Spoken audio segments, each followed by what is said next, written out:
Hello again, this is James Roughton. Welcome to my safety culture discussion. Today I would like to talk to you about developing a mission. Everybody at some point in time, while working on a project, will get behind or will not see the end result. And if you really think about what's going on, there is a term called scope drift. And based on my research, scope drift is the gradual drift away from plans, guidelines, and other actions over time. And if you think about it, as a society, we make or accept small changes unconsciously and eventually find ourselves way off course. It can happen when we get involved with other things that we think are more important and finally lose sight on what the task at hand really is. So you really need to sit back and review your activities and find out where you really are drifting.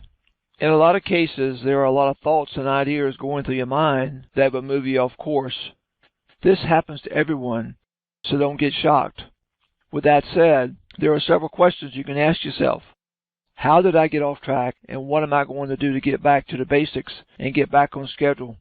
And what I have discovered, listening to many people, and in discussions with my co-author, my friend and collaborator, Nathan Crutchfield, we've talked a lot about rejuvenating the brain. And you can do that by doing simple things like taking a walk to clear the mind.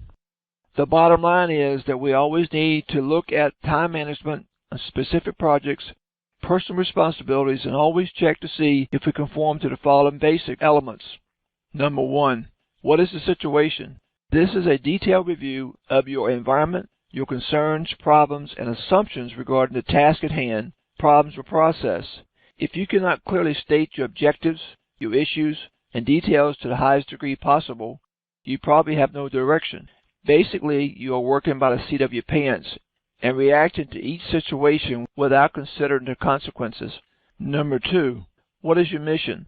After defining your situation, develop a statement on what you intend to accomplish. What is your intended end results, your product, your program, so forth. And once you have your compass to gauge the end results, and now you can start to establish your benchmark or your milestones. Number 3, what is your action plan? Using a project management approach, determine what steps and actions are required to accomplish your mission. Will these action steps impact the project at hand and allow you to accomplish your mission? What is the time frame desired? Number 4, what support do you need? If the plan is to be effective and successful, what is the budget, time, material, and tangible items of support that must be adaptable to your interpersonal and business skills? Do you have the support to the level needed, or does the mission need to be modified or scaled back, or even split into smaller elements or systems that build on each other? Number 5, what are your resources? What will be your responsibilities, your duties, and so forth? What are the barriers? Can these resources help you accomplish your mission? What are the skills, specialties, assets, power, and insights of your resources? Who are your allies, your colleagues, insiders, consultants? Who will assist you in your mission? Number 6, determine communication methods. What is your business social network?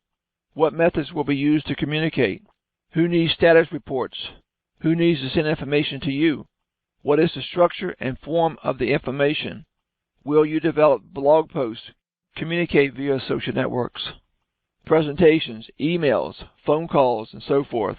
And don't forget, in many cases, senior management may require a different style of communication that you need to understand and conform to. And number 7, how and when do you need information? Define the time, style, methods, and so forth. Who needs to know what and when?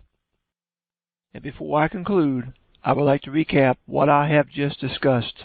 I have just described 7 basic elements of project management that can help you get back on mission to accomplish your intended goals or objectives.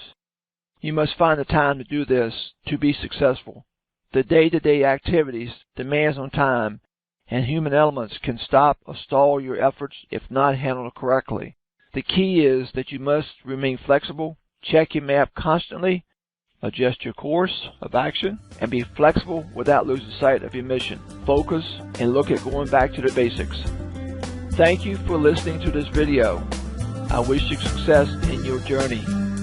For more details, visit my website, safetycultureplus.com, and also follow me on YouTube.